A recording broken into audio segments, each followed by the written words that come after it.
पूर्ण परमेश्वर सतगुरु रामपाल जी भगवान की प्रेरणा से हम सात संगति से जुड़े हुए सत्सेवक एक बार फिर मर्यादित भक्ति से भटक चुकी आत्माओं के लिए भक्ति और मर्यादाओं को लेकर प्रतिदिन एक एक वीडियो बनाकर उन्हें काल के मुख से निकालने का प्रयास करेंगे।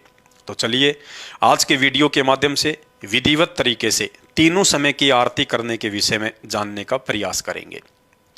त्रिकाल संध्या अर्थात तीनों समय की आरती, सुबह का नित्य नियम, दोपहर की असुर निकंदन रमैणी और सायंकाल की संध्या आरती, जिसके विषय में संपूर्ण शंका समाधान अब इस वीडियो में होने जा रहा है।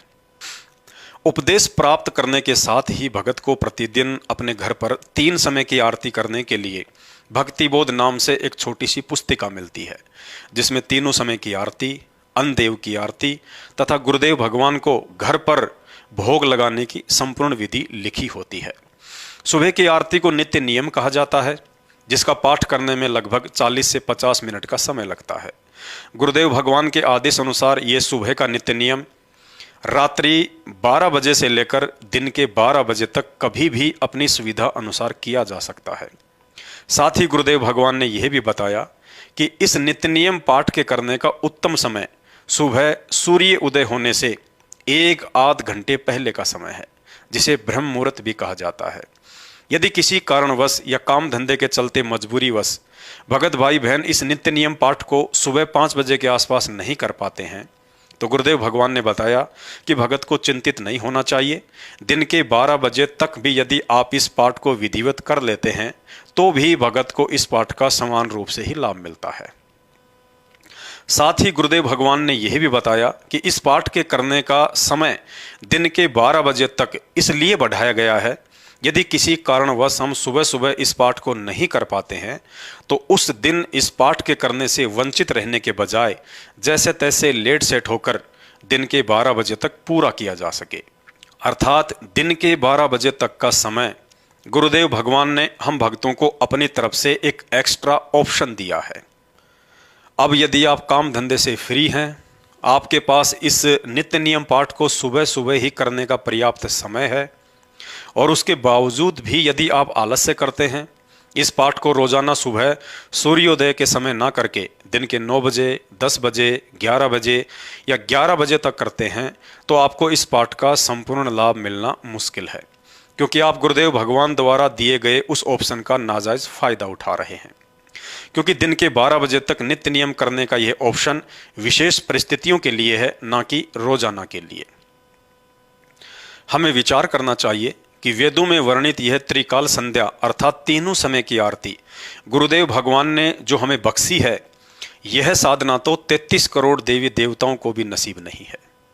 उसके उपरांत भी यदि हम इस भक्ति साधना को करने में आलस्य करते हैं तो इससे गुरुदेव भगवान नाराज होते हैं और हम भक्ति का संपूर्ण लाभ उठाने से वंचित रह जाएंगे। दूसरा विचारणीय विषय यह है कि काल निरंजन तक की आदि अधूरी भक्ति साधना करने वाले साधक भी सुबह सुबह सूर्य उदय होने से पूर्व ही मंदिर, मस्जिद, चर्च व गुरुद्वारों में अपनी अपनी पूजा अर्चना शुरू कर देते हैं, जबकि उनकी साधना शास्त्र विरुद्ध होने से कुछ लाभदायक भी नहीं है। इसलिए हम सभी भगत भाई बहनों ने अपने गुरुदेव भगवान द्वारा बताई गई शास्त्र अनुकूल भक्ति को विशेष तन मन से करने की आवश्यकता है, जिसके करने से चौतरफा लाभ ही लाभ है। इसके बाद दोपहर की आरती करनी होती है। दोपहर की आरती को असुर निकंदन रमैणी कहा जाता है। इस पाठ को करने में लगभग 16 से 20 मिनट का समय लगता है। इस पाठ को करने का समय दोपहर के 12 बजे से लेकर रात्रि के 12 बजे तक का रखा है। अर्थात साधक अपनी सुविधा अनुसार दोपहर के 12 बजे से लेकर रात्रि के 12 बजे तक कभी भी ये पाठ कर सकते हैं, परंतु गुरुदेव भगवान ने इस पाठ को करने का उत्तम समय दोपहर के 12 बजे से लेकर दोपहर के 2 बजे तक का ही रखा है। बाकी विशेष परिस्थितियों में गुरुदेव भगवान के आदेश अनुसार आप इसे रात्रि के 12 बजे तक भी कर सकते हैं।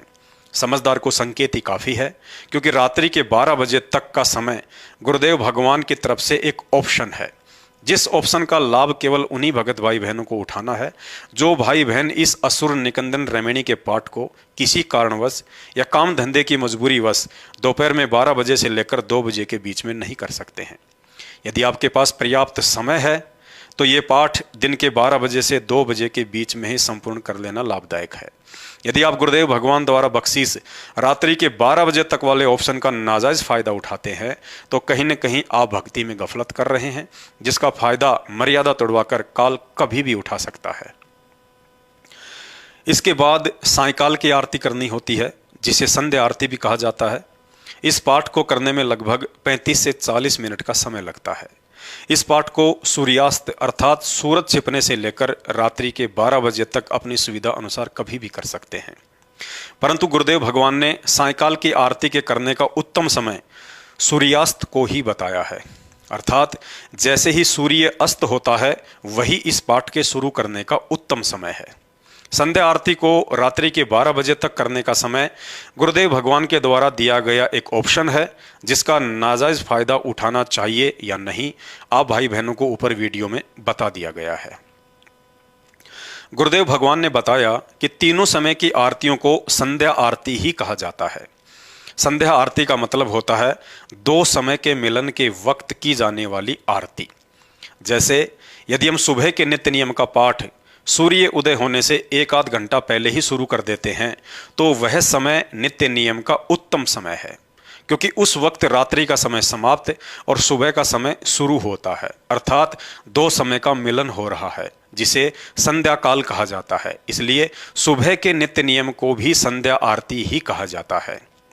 ठीक इसी प्रकार यदि हम दोपहर की आरती असुर निकंदन रमैणी का पाठ दोपहर के 12 बजे से लेकर 2 बजे के बीच में कर लेते हैं तो वह समय असुर निकंदन रमैणी का उत्तम समय है, क्योंकि उस समय सुबह का समय समाप्त और दोपहर का समय शुरू हो जाता है। अर्थात 2 समय का मिलन हो रहा है, जिसे संध्या काल कहा जाता है। इसलिए दोपहर की आरती को भी संध्या आरती ही कहा जाता है। ठीक इसी तरह यदि सायंकाल की संध्या आरती का पाठ हम सूर्यास्त के आसपास शुरू कर देते हैं तो वह समय संध्या आरती का उत्तम समय होता है, क्योंकि उस वक्त दोपहर का समय समाप्त और रात्रि का समय शुरू हो जाता है। अर्थात 2 समय का मिलन हो रहा है, जिसे संध्या काल कहा जाता है। इसलिए सायंकाल की आरती को भी संध्या आरती ही कहा जाता है।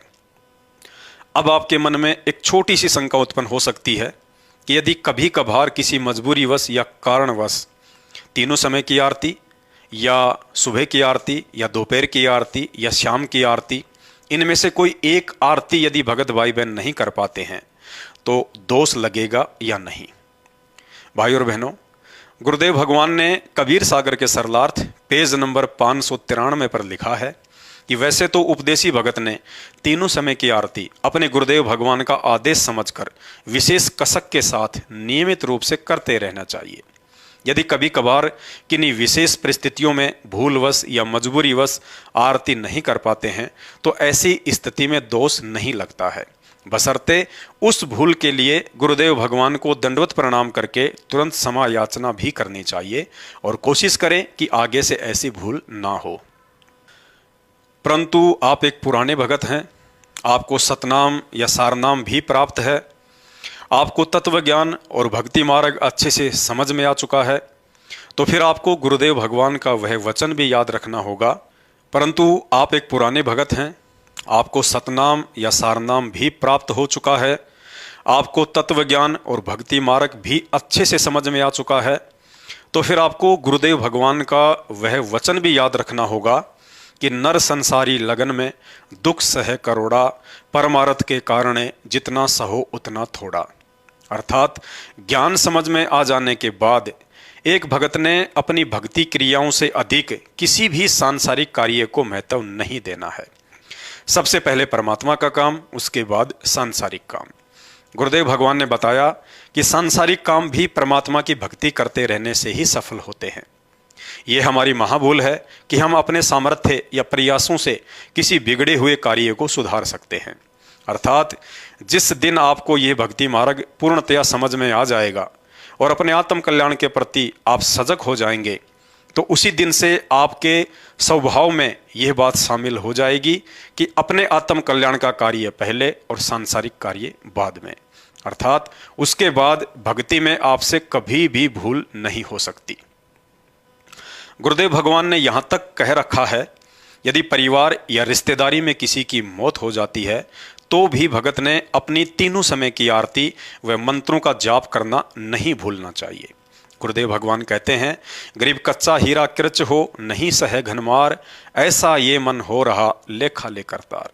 यदि भगत मर्यादा में है और भक्ति करते करते भी उसके सामने कुछ विशेष परिस्थितियां पैदा हो जाती हैं, तो यह सोचकर धैर्य और विवेक से काम लेना चाहिए कि अवश्य इस समय गुरुदेव भगवान द्वारा मेरी परीक्षा ली जा रही है और मुझे इन परिस्थितियों से विचलित होने के बजाय गुरुदेव पर विश्वास रखकर अपनी भक्ति पर दृढ़ बने रहना है।